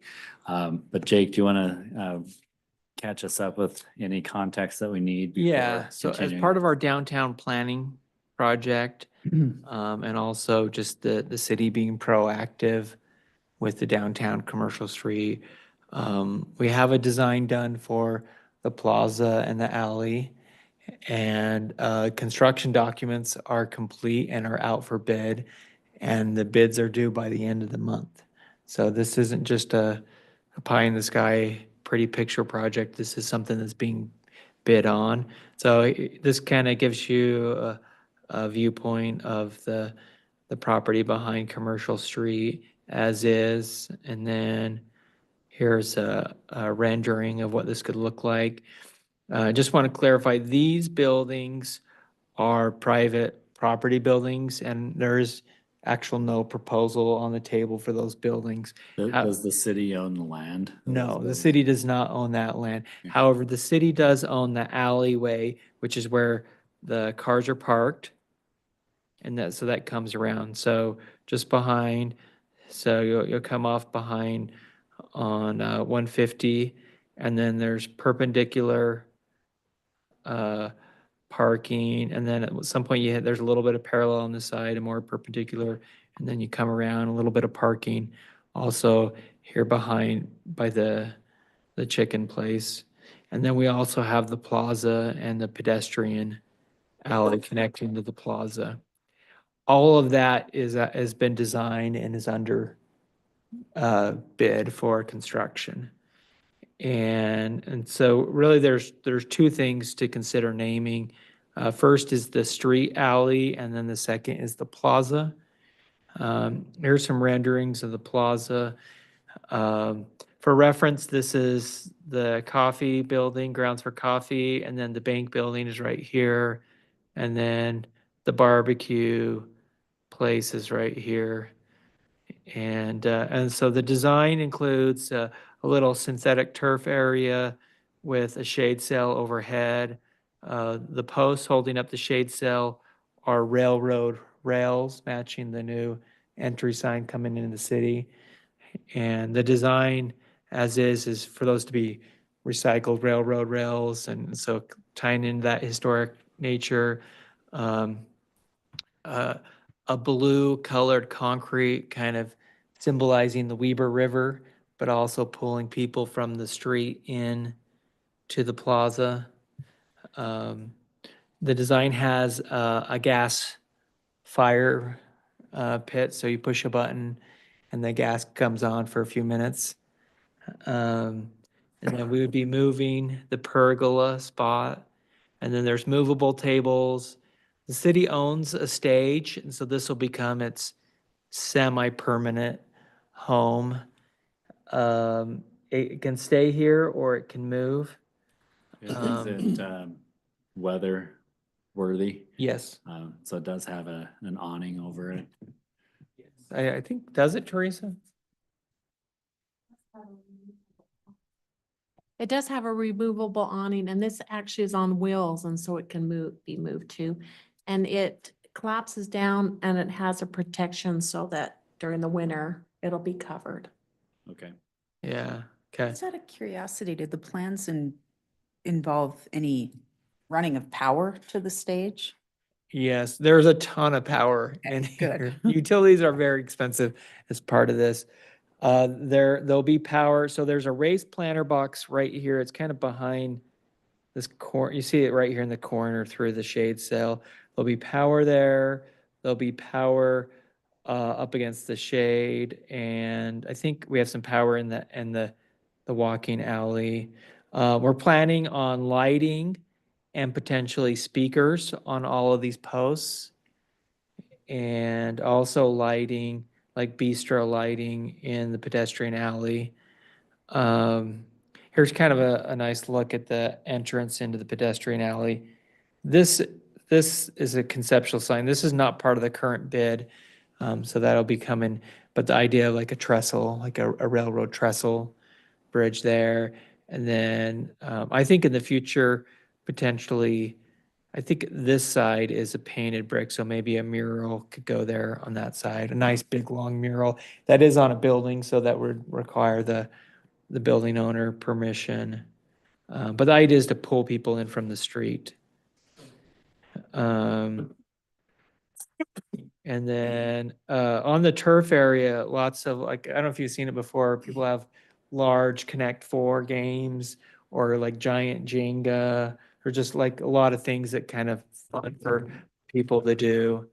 And the idea is that there's something there to do even if there's not entertainment happening. You just go hang out. We could be playing music, Wi-Fi. Part of the plans have Utopia running Wi-Fi here so that we can have public Wi-Fi as kind of a hangout place. Two raised planter here. The design has bioswales. That's what these are. So the stormwater will hit the plaza and then roll south and go into there. And then from there, it'll go into chambers underneath. So that's kind of part of the design you don't see. But anyway, that gives you an idea there. And then the alley has, these are historic lighting fixtures. They'll have arms for banners, you know, of Morgan Days or 4th of July or Gala days, what it used to be called. there. What was it called? More gala days. More gala? Yeah. Okay, there we go. Back in the day. Back in the day. I have a Yeah. question, and I love what we're doing here, and I think it's long overdue. I have a question about the current Vallis Hotel and how that can distract from this if something isn't done and that finished. Yeah, so my understanding is that they've run out of money and it's just kind of paused out. And that is a private, you know, venture to do that. But I mean, that's going to distract from this whole thing. I agree, but I don't know that there's anything the city can really do. Yeah, we've been working with them regarding that. They had some funding and some matching money, but due to a lot of work inside to make it a sound building, took most of their budget. The staff has chose to keep the scaffolding up because of the facade is not stable and the scaffolding actually makes it a little more safe. But we're working with them to get a solution. Okay. Because I think it's a shame that that would distract from everything we're trying to do. So obviously you're on top of it. So Teresa, there are timelines that the developer is required to meet. I think those have been extended. Is that correct? Yeah, through staff and code enforcement, they've been working with them.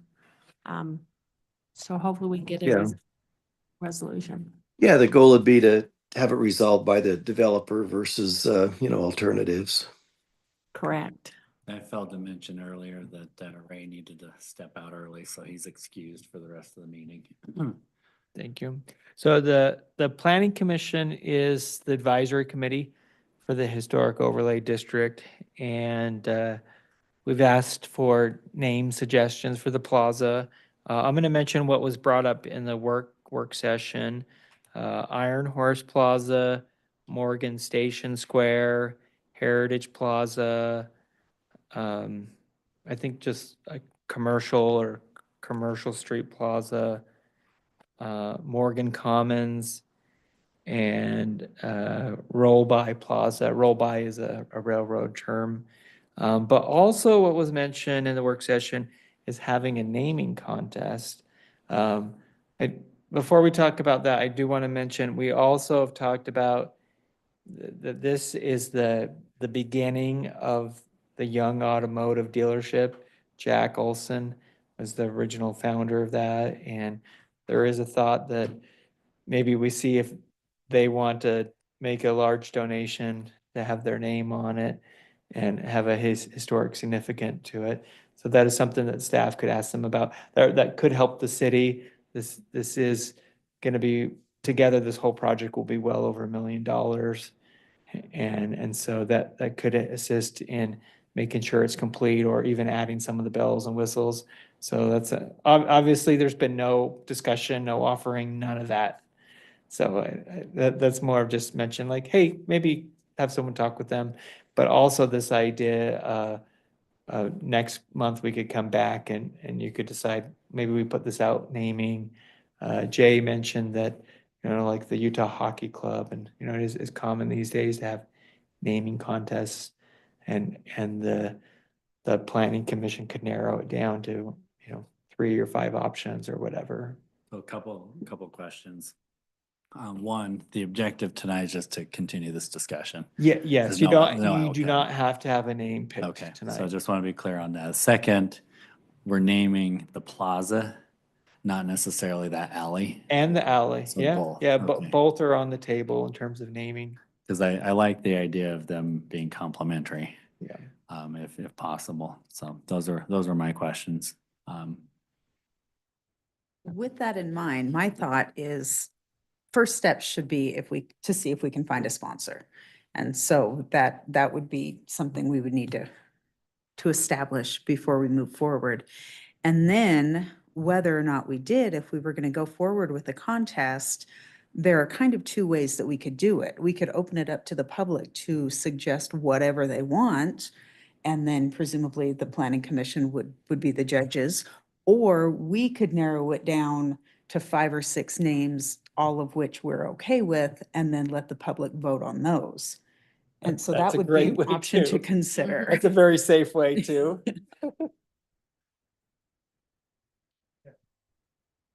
I think what was brought up in the work session, as you recapped it, I wasn't there, but it's a good start. I like, the theme, the historic route. I mean, that whole street existed because that was a Morgan station. So I kind of like the building off of Morgan Station, and seeing where that can go.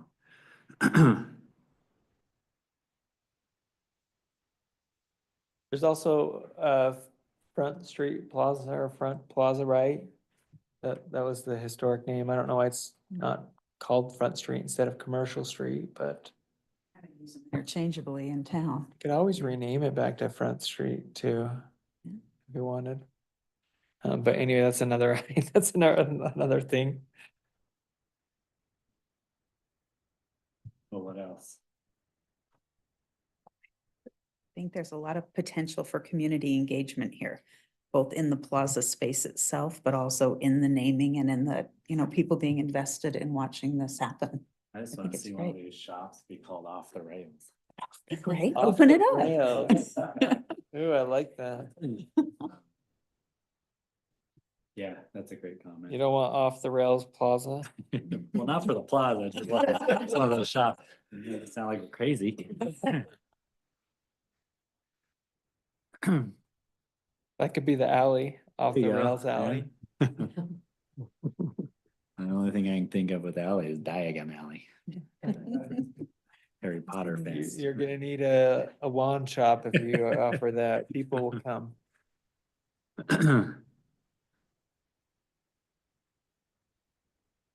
Well, Any other thoughts as we Yeah, discuss this? Yeah, I It think sounds there's like great you, potential for Okay. names. We could have a lot of fun with that, but we need to decide. We need to Okay. stay on the Well, rails. We can and come back decide with what we what wanna we've do. discussed. And then, next week or next month, solidify a plan. Yeah. Jake? Go ahead, Mayor, and then I heard, Yeah, just a question for Jake when you're ready. It was Morgan. It was on there. It was like the second one you said. Morgan Station Square. Here, let me just, I got okay, I got Iron Horse Plaza, Morgan Station Square, Heritage Plaza, Commercial, Morgan Commons, Roll By. Now I just added Front Street or Front Plaza. I And still I like had, Whistle Stop yeah, I was gonna Plaza. say, I had. Oh, Whistle Stop. That was Whistle one I didn't Stop. have. And then Uh, Crossroads Plaza, you didn't have that. Oh, Crossroads. And Silver we already had the something. Crossroads. Who did the silver? Yeah. That's gone. Something. There was a silver rail too that was mentioned. But we could Silver, say, yeah. meet me at the Whistle Stop, or it'll be at the Whistle Stop. Whistle Stop. Live Fun. tonight at the Whistle Stop. I They think battle the band. Like the you need whistle to stop. Yeah. push a button and there should be a whistle. a whistle comes on. There- Or there maybe should be at a- noon, right? Like there's those fire stations that do that at noon. A train horn goes off. Would be the literal bells and whistles that you were talking about. Yeah. I guess that'd be on our Bed. speakers. It could just be automated. Freight Train Plaza. Freight train. There's so many. Sorry, go ahead. Hey, Jake, just a question. Are you the design architect? I did design the plaza, yes. Oh, well done. Thank you. Beautiful. The alley was engineering and planning together. And engineering had a lot of input on the Yeah, plaza. They made it safe and legal. yeah. So Yeah. who is it that explores Nice job. corporate sponsors or? I think what we could do is as staff, we can work with like Ty, city manager, and, because we have got a grant for this, but I think Jake said in a previous meeting that we wanted to do it right. And so that's why there's additional items on here to make it the way it looks on those papers. So I believe we can have a conversation with Ty when he gets back, and then next meeting we can see if there's any sponsors, hopefully. I'll maybe just add a little bit to that too, Teresa. Ty has also stated that between the grant and he's proposing money from the upcoming budget, he feels that that's available, that he can include that in it, that we'll have enough to fund the project without having to do it in phases. So that's exciting. And Dave will confirm this, is that, there's a lot of infrastructure that you don't see. That's the most expensive thing, that's engineering, and we're using some of our impact fees, I believe, and things like that to help with those portions. Yeah, the plaza will be part of the park system. So some of those fees. And then where the city has power, some of that can help out, and the other utility fees. This is really gonna set the downtown to really grow and be even more vibrant. You now have a destination, and also the properties around it will have additional infrastructure and even parking. We're adding 60 plus parking stalls to it, and so that will be really nice. And how, I didn't mention this, but how the design is set up, this plaza right here, this part of the parking actually can close. And so the plaza essentially can grow even bigger, that these 3-4 stalls, this can be closed off and that can be a bigger plaza. But also you can drive through this area. So if somebody wanted to put on booths or something like that on the plaza for events, then that's an option. Question As well. on that. Yeah. Is the intention that this would be potentially available to reserve for private events like a Bowery at the park? Or is this going to be just for city use? I don't think that's been decided. I don't know that you could completely close it off. However, I think if somebody wanted to host an event there, then I don't see why they couldn't, reserve it through the city. However, I don't know that you can close it and charge admissions, but it is set up for concerts So I guess if you can rope off and have people there to make sure if it's a paid event, I don't see why not. It'd be a lot like the city park. It would be hard to close off the entire city park for a private event. I was thinking more family events than paid events. Oh, Yeah. But just curious, and that's policy that can be established further down the road. that may be pretty tough to do. Mhm. So does this connect right on to the parking lot of the hotel? Yeah, I'll show you. The hotel is right here. So there is an access point right here into the hotel parking behind. And then also there will be bollards here, stopping people from driving through. However, they're removable bollards. No, I'm So- referring to the Comfort Inn. Oh, the Comfort Inn. Yes. So that is right here, this So access. that's, so it runs right through to there? Yes. Okay, But it shifts to a one-way street at the hotel. right, okay, Right after the hotel. right after that. So the hotel, you can come out and go both ways, but after the hotel, then it goes one way through. Right. And so this definitely will be a huge boost To the hotel. to the hotel. Yeah. A couple questions. One, in your rendering, were you showing like a parking spot for food trucks? Yes, Can you just go back to that? right here. Okay, Here, I'll show you on right there. And this one is actually, it's built for that in terms of power, water, like a designated spot. Not that it'll be there all the time, right. but that can be planned and programmed.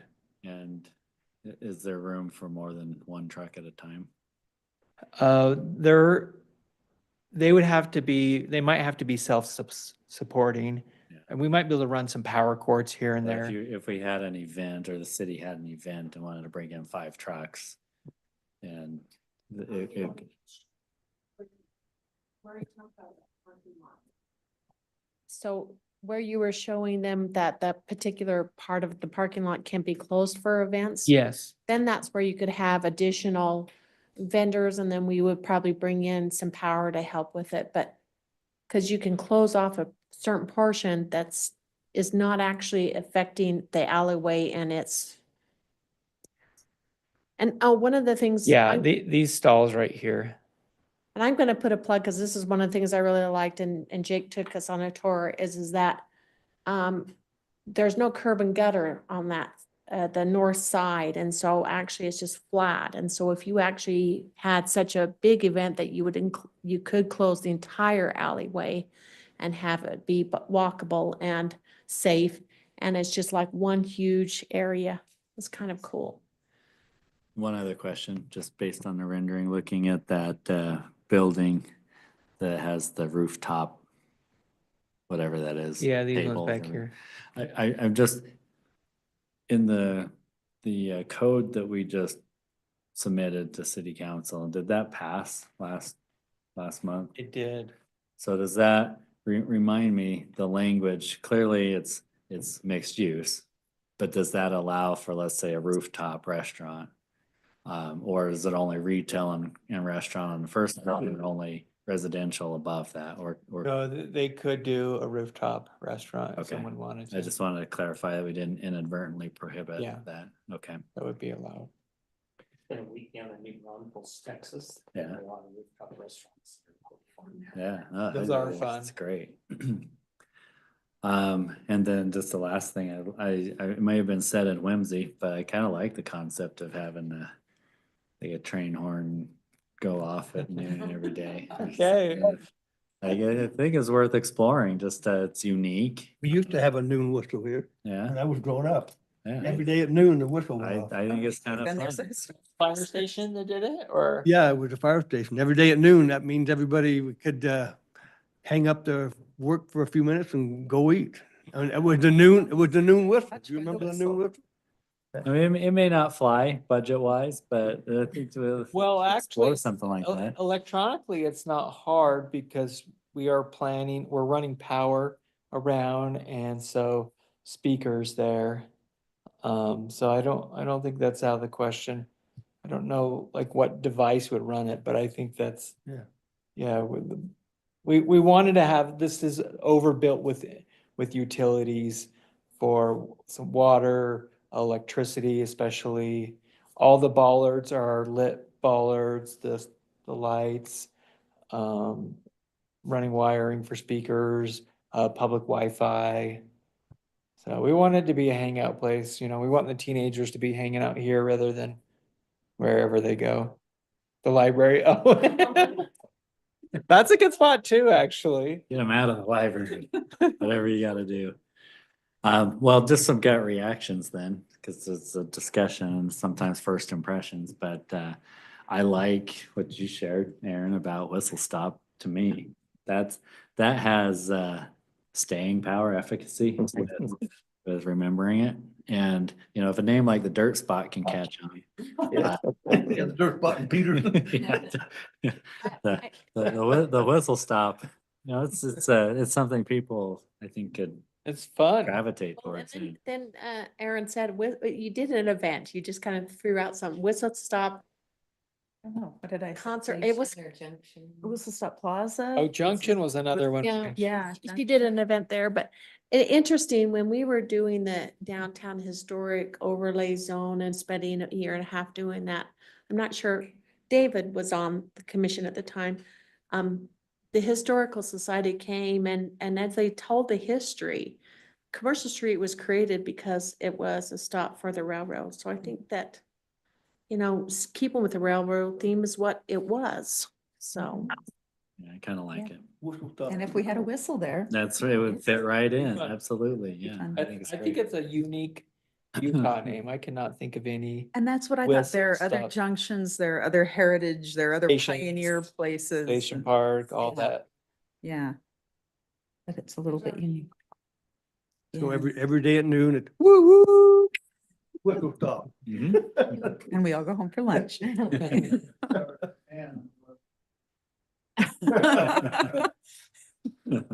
for the retired guys. Any other ideas to discuss with this? We can keep pondering it based on, you know, it's iterative, so we got some ideas this time. Yeah, and great. See where it goes. Well, if that's it, then we'll wrap up. That's the last agenda item. Any final thoughts from anyone before we adjourn? Then this meeting is adjourned. Thank you, everyone.